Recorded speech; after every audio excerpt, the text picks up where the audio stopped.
favor, opposed, motion carried. Jennifer, are we back into the live stuff? Yeah, you're live. Okay.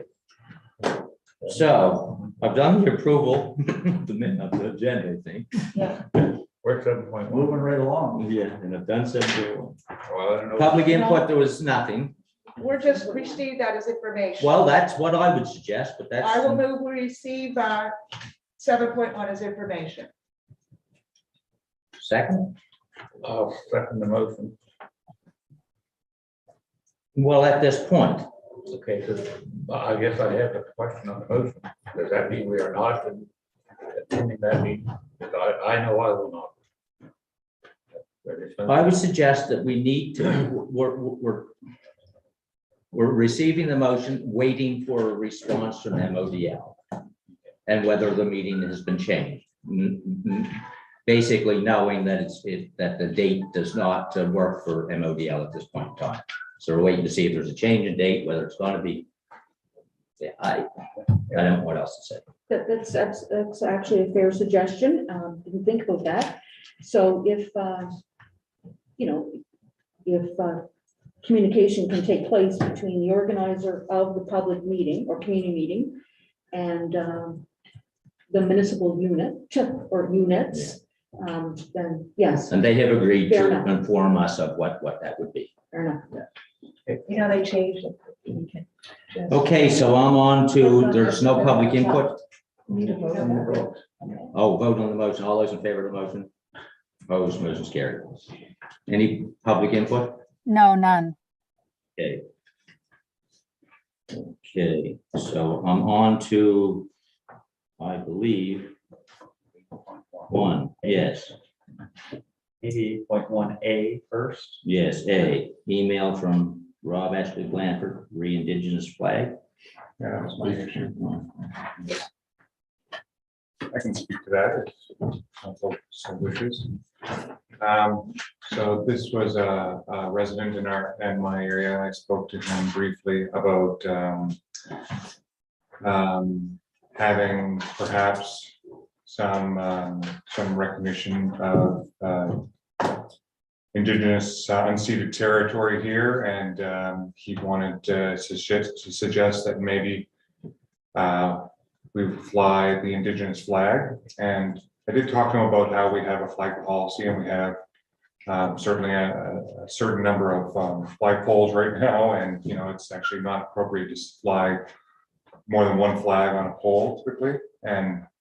But I think there's maybe some merit in what he's saying there. I think it's I think a lot of municipal units are looking at this, but it's more complex than just going and putting up a flagpole somewhere. Obviously, I think those folks that are close to that would say that an Indigenous community should be consulted. Obviously, there should be nothing done about them without them.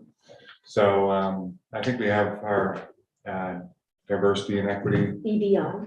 inclusion committee, and this seems like an appropriate matter to refer to them, and hopefully then we would have that committee interface maybe with the Acadia First Nations and ask their opinion, if this is something they would want to do and how that they think it could happen in a way that would be appropriate. So Yeah, it's kind of a non-issue to fly. We talked about that. In recognition for certain weeks, but. Yeah, we talked about It's a that much greater discussion that we're going to play. at our meeting Tuesday night, actually. The flag, just to your point on it.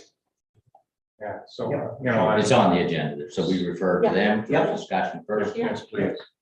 Okay. Done. So that's more or less the same as. Yeah, just 8.1 was work that Tara had done, just to give council a little more Some macro background information, on- but Our summer student. okay, it's some students put that together for you, so but it's obviously highly appropriate to refer it to our committee. Yeah. And we can share that information with the committee as well. Okay, Ashley, was it Ashley? Yeah. so 8.2. Community Development Recreation request to discharge 2 development agreements. Council. Yeah, I'll try to be brief. Yeah, so we've actually dealt with one of these earlier this year, a discharge of a development agreement, and this time we have a request in for two, although they are related properties. So it's two of actually our oldest existing development agreements. That's why you see 001 and 003 there. And it's for two properties in Mill Cove, 31 and 35 Venture Avenue. In essence, one of the buildings has and is continuing to operate as a thermoforming light industrial use. And they have that development agreement from when the zoning was different in the area. It was more of a commercial zone, so they needed that development agreement in order to have the commercial / light industrial use. The other building is currently being purchased by Bale Packaging to be converted into the same type of use, that light industrial use, and it has a development agreement as well that's no longer needed.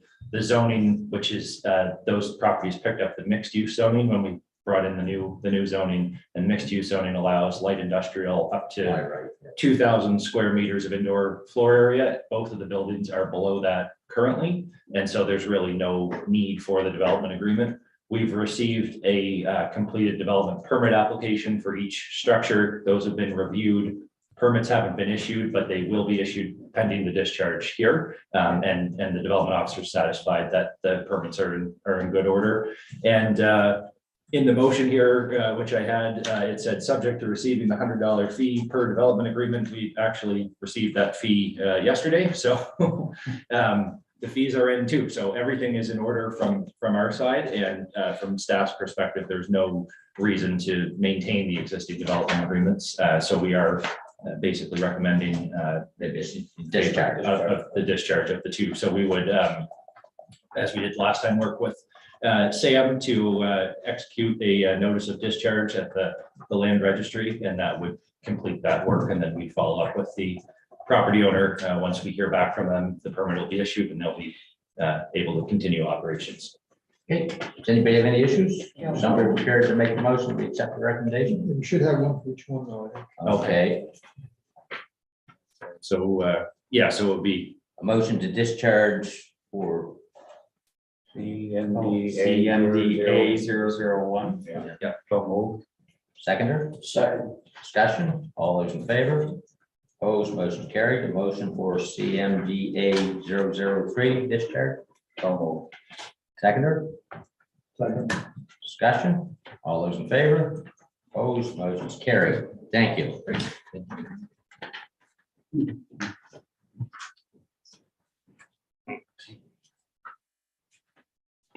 8.3, request for decision, community development, recreation, unregistered heritage properties. Slide over here and let John. Thanks for having me to talk this morning.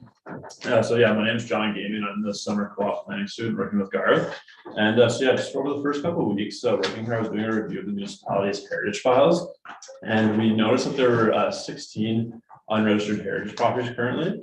And there's a variety of reasons one may have been left unregistered. It could have been simply something like a form not being filled out, or the property was actually at one point deemed to have heritage value, but the owners never pursued registration, or in some cases actually council refused registration for different reasons. So like what our team wants to do is just finalize the status of these 16 unregistered heritage properties, which would kind of mean either kind of closing the file on them permanently, or maybe pursuing heritage registration kind of as per council, or maybe the heritage advisory committee's kind of wishes, or whatever steps you suggest. So what we're suggesting is, as a recommendation, is that I, as the summer co-op planning student, will compile a brief report on these 16 properties.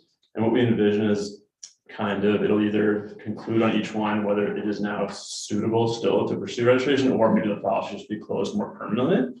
So just like for a bit of background, so like right now there's 45 registered municipal and heritage properties here in the municipality. As I'm sure many of you know, kind of once it's registered, it's very hard to do any kind of substantial alteration to the exterior of the building. So back in 2018, Garth had actually reached out to, it was 5 of the owners of these unregistered properties to see if they kind of wanted to pursue registration. He let them know that their house was at one point found to have a degree of kind of heritage recognition, but no one, despite a bit of back and forth, and through communication, no one actually ended up pursuing registration. So again, like, we would like to kind of either finalize the status of those 5, and as well as the other 11 that make up the 16 unregistered heritage properties. Yeah. So I can a bit more, just having been here for a month, I've noticed through like a lot of discussions through both like members of the public and within the workplace, like I know that Chester's historical character is like very important to preserve to a lot of people here, and that this kind of heritage properties program is one tool to do so. So I think it's something at least worth considering, and I'm happy to hear your thoughts on the matter. So yeah, in terms of options, we thought either, I could make this report quickly either for you or the Heritage Advisory Committee to then think of next steps in terms of whether we want to pursue this further, just kind of leave them closed, or we can just kind of leave them as is and think about it at a later date. Well, I think that as long as Garth must think you have time. Yeah, it wouldn't take too long. You're in a definitely, position yeah. to do this, so I think it's worth, I mean, that's only me, but I think that it's worth bringing it to some kind of. Okay, yeah, exactly. Yeah, and these are basically, we've got pieces of files, but they're not complete files, like John said, and this would kind of be a final sweep to say either we're gonna basically archive them and. Or since we've done it last, they rebuilt the Exactly. house and it's not working. Yeah. Exactly. I think it's a good idea, but Garth, just one, Garth, if I may. Yeah.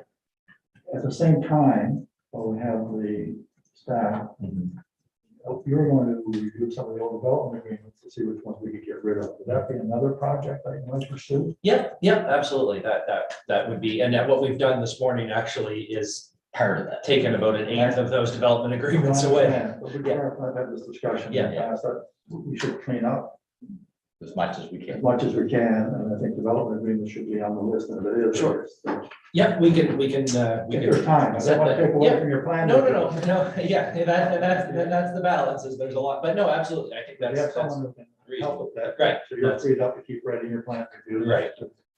Yeah. Okay, so does anybody not accept or have any concerns with the recommendation to try to bring these to some kind of conclusion? Do you need a motion? Yes, I do. So moved. Seconder, Oh, discussion, all those in favor? Opposed, motion Yeah. carried. Good luck with it. Thank you, John. Thank you. Thank you. Sure. So is it prerequisite to be 6 months? Okay. Is that in the planning? Is that in the planning? Well, we've got Emily, so she gets our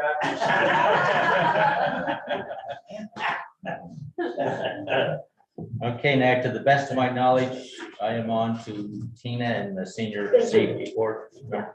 thank you. So, we are heading into our annual general meeting as an organization, as a committee, of course, committee of council as well there. So we are seeking new board members, each of us in our municipal units, not necessarily a council rep, if we so desire, that's more than fine as well.